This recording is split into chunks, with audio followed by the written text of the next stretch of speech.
Fatos e versões. O que vai impactar na sua vida agora no Café com Política. Que hoje conversa com o deputado estadual, professor Cleiton do PV. Olá, deputado, muito bom dia, como vai? Bom dia, Guilherme, bom dia, Thalita, bom dia a todos que estão ouvindo Café com Política na Rádio Sul. Obrigado mais uma vez pelo convite. A gente que agradece sempre a prestatividade do senhor para conosco, deputado. Para começar, eu vou tratar de um assunto aqui que agora há pouco mencionamos. Chegou à Assembleia Legislativa no dia de hoje o projeto que prevê o reajuste escalonado dos salários do governador do estado, do vice-governador e dos secretários, titulares e adjuntos. O senhor tem alguma ponderação específica sobre os valores ou sobre essa chegada neste momento do projeto de reajuste, deputado? Guilherme, eu sou totalmente favorável a esse reajuste e vou explicar por quê. Lá atrás, até por uma questão demagógica, foi reduzido drasticamente o salário tanto do governador quanto dos secretários de Estado. E aí, uma forma de você compensar isso, criou-se os chamados jetons, que é uma enganação ao povo de Minas Gerais, porque aí você coloca os secretários e secretárias em alguns conselhos de empresas estatais para compensar essa perda salarial. Um governador de estado, um secretário de estado hoje, ele, para assumir uma bronca de uma pasta, ele coloca o seu CPF na frente, ele coloca a sua propriedade na frente, então o tempo todo ele é interpelado pelo Ministério Público. Então nada mais justo do que um secretário de Estado, que um governador tenha uma remuneração condizente com aquilo que o mercado paga. Então não vejo problema nenhum, acho que é coerente até com aquilo que outros estados pagam, e a gente precisa ter um quadro de secretários que seja eficiente, eficaz e que tenha expertise para conduzir políticas públicas dentro do estado. Então não vejo problema e também não verei problema que isso seja votado na Assembleia para a gente sanar e reparar um problema que é histórico. Deputado, para a população, o senhor acha que isso cai bem?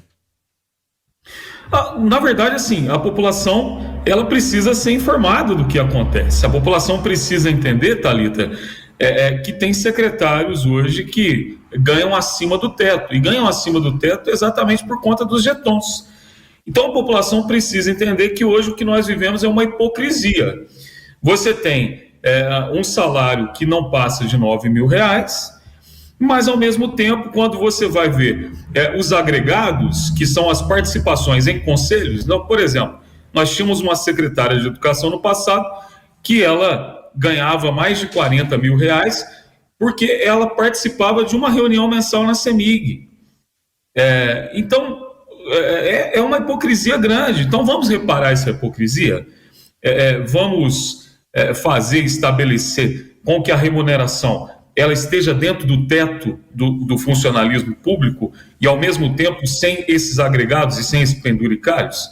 Essa é a questão. Eu acho que nós precisamos informar a população do que de fato acontece e qual é essa proposta, que eu não vejo como uma proposta que venha trazer ônus e trazer prejuízos para os cofres do Estado. Pelo contrário, a gente repara, como eu disse, um erro que foi cometido lá atrás, dentro daquela mentira, daquela falsidade que foi vendida para Minas e para o Brasil, de que havia um choque de gestão em Minas Gerais. Além desse projeto, deputado, há outros de interesse do governo, como a reforma administrativa, como a privatização da Codemig e outros que estão tramitando por lá. Como é que está o acordo entre oposição e base, onde há restrições específicas da oposição? Eu vou mencionar aqui duas que foram trazidas em reportagens nossas, para se explorar um pouco mais a extinção da FUCAM e sobre Secretaria de Comunicação. Se resumem a essas ou há outros pontos em que a oposição tem divergência sobre a ideia e a pauta proposta pelo governo? Não, Guilherme, são muitas. A gente precisaria de um outro café com política aqui. Existem algumas questões que nós questionamos. Eu queria, inclusive, fazer aqui um elogio à equipe do Estado que ontem esteve conosco para ouvir a oposição, ouvir as nossas ponderações, inclusive entendendo que algumas pautas elas poderiam trazer sérios problemas para o próprio governo e para os deputados. Por exemplo, a extinção das administrações fazendárias, a não clareza de onde estariam as sedes da SUPRAM, da Superintendência Regional de Saúde, a própria questão da FUCAM ontem, acho que ficou claro para o governo que é uma pauta impopular e um erro histórico.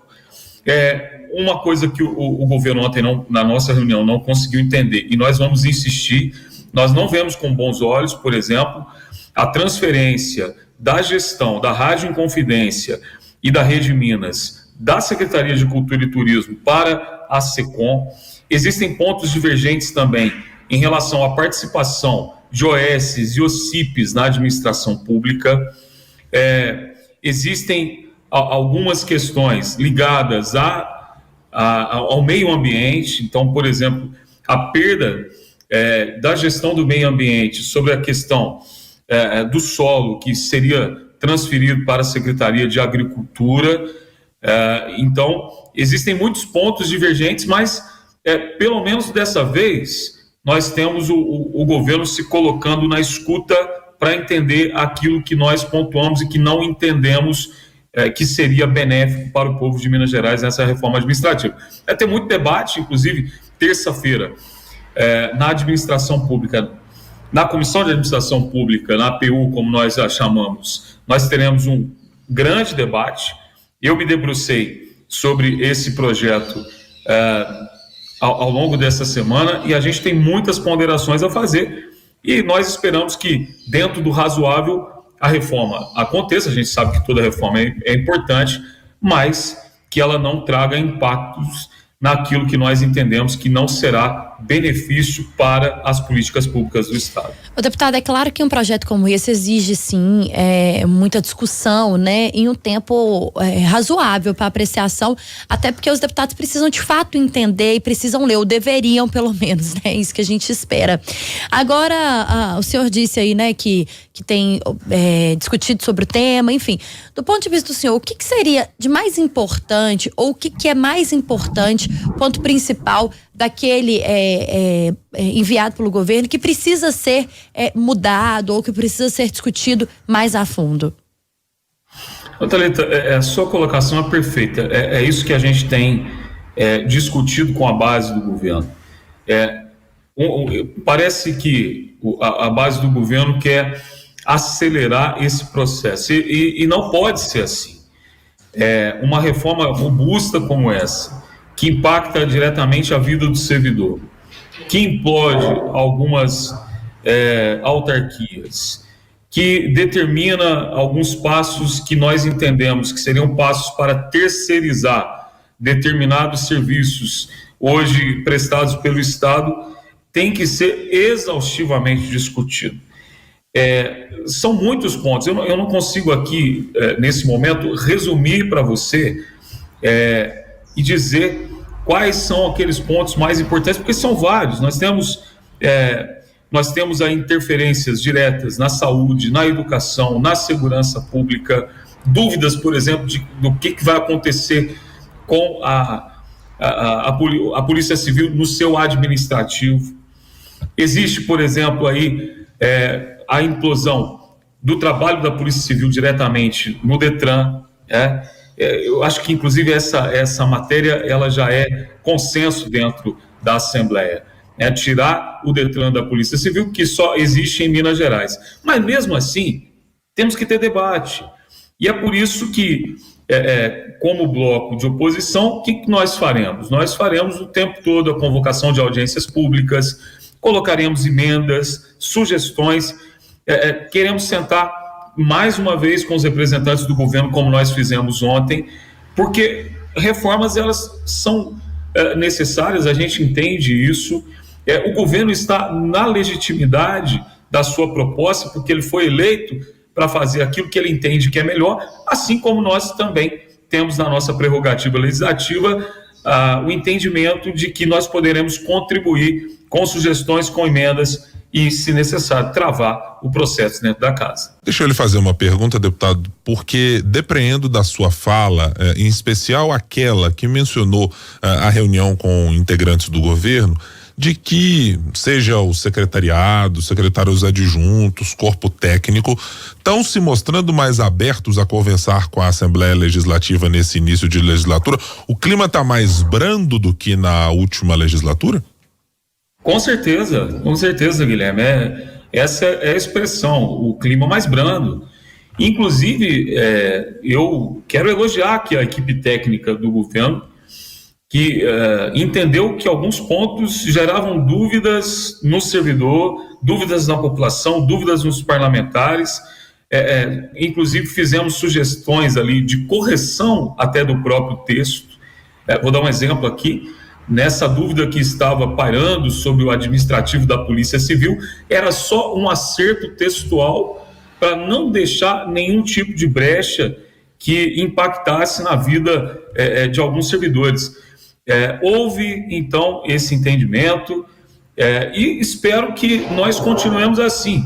É claro, nós teremos embates, nós teremos divergências, mas eu acho que o diálogo, ele é o melhor caminho para que Minas Gerais possa ganhar a população mineira, os servidores públicos e, claro, nós que fomos eleitos para representar a população dos 853 municípios. Dá para esperar, deputado, que de alguma maneira esse clima mais brando seja levado também à discussão de um dos temas, se não o mais espinhoso, o regime de recuperação fiscal no texto atual?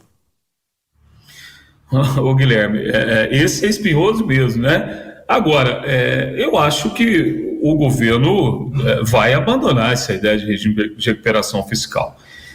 Uma que a discussão que nós fizemos em Brasília, junto ao Ministério da Fazenda e também com o ministro Alexandre Padilha, inclusive técnicos foram chamados em Brasília recentemente, até para explicar quais eram os impactos que isso traria para Minas Gerais, porque são tantos os problemas em Brasília hoje, no que diz respeito à questão da economia, que a própria equipe do Ministério queria entender quais eram os impactos para Minas Gerais. E vamos lembrar também, Guilherme, que quando veio para a Assembleia o projeto do regime de recuperação fiscal, o ano era 2019. 2019 nós tínhamos uma outra realidade de Estado. De 2019 para cá, nós temos um governo que conseguiu algumas conquistas, o cenário internacional foi favorável, a arrecadação aumentou, tivemos um recorde na arrecadação de ICMS, sobretudo quanto da alta dos combustíveis, e para se ter ideia, hoje nós temos 28 bilhões no caixa do governo. O que acontece? Dos 4 pilares para adesão do regime de recuperação fiscal, que é uma exigência legal, hoje o governo de Minas cumpre um apenas. Então você não tem amparo legal para a questão do regime de recuperação fiscal. Ao mesmo tempo, nós temos algumas renúncias fiscais que foram feitas nas últimas semanas e nos últimos meses, que aí nós queremos saber como que a base do governo vai conseguir na Assembleia convencer a população, o servidor público e os parlamentares da oposição de que um governo que renuncia aos seus rendimentos quer implantar um regime tão danoso, tão perigoso, que é esse regime que lá no Rio de Janeiro não deu certo. Por que vai dar certo aqui? Ô, deputado, a gente vai agora para o final da nossa entrevista, mas antes eu queria perguntar para o senhor, quando o senhor fala que acha que o governo vai voltar atrás na questão do regime de recuperação fiscal, já há indícios disso? Os deputados já conversaram com o governo? Já há uma sinalização do governo em relação a isso?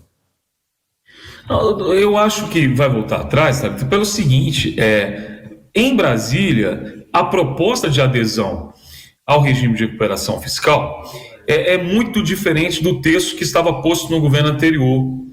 Então, por exemplo, o congelamento de salários de 9 anos para os servidores públicos. O governo de centro-esquerda vai, com certeza, se caso houver um outro texto, mudar essa exigência. Quero lembrar também que nós apresentamos na Assembleia uma alternativa ao regime de recuperação fiscal.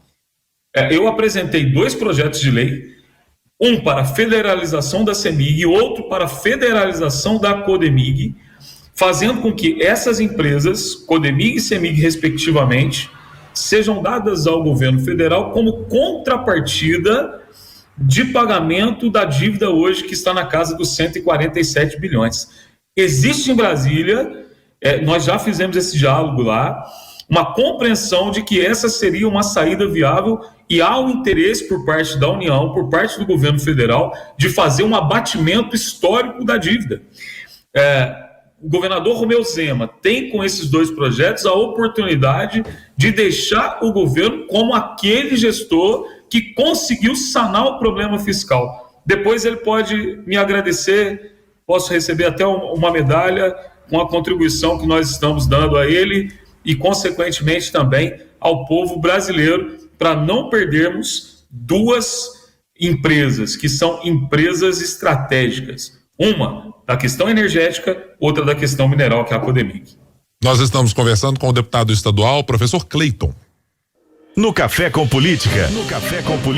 Hora do bate-pronto. O senhor já conhece o quadro, deputado? Já participou com a gente diversas vezes aqui. Perguntas objetivas e respostas objetivas. Para a gente começar, reajuste salarial do governador e de secretários, adequado? Necessário. Busca de acordo para evitar ofensas e ataques, proposta pelo presidente Tadeu Martins. Uma proposta que se encaixa naquilo que aconteceu no Congresso Nacional e que precisa urgentemente ser feito na Assembleia Legislativa, até para que a respeitabilidade e o diálogo prevaleça. De 0 a 10, a viabilidade de federalizar a CEMIG e a CODEMIG? 10. A oposição e a base de governo estão dançando a mesma música nesse momento na aprovação dos projetos? Estamos em passos diferentes, mas tentando buscar aí uma ligação que se aproxime da melhor forma possível. Muito bem, deputado professor Cleiton, deputado estadual do Partido Verde, foi o nosso entrevistado de hoje aqui do Super N. Obrigada, viu? Que agradeço, Thalita, Guilherme, mais uma vez, parabéns. É muito bom estar aqui com vocês no Café com Política, pela qualidade desse programa e também vocês são fantásticos. Grande abraço. Obrigado, deputado, pelas considerações elogiosas aqui. A gente também faz as mesmas a sua respeito e prestatividade ao falar aqui com a Rádio Super também.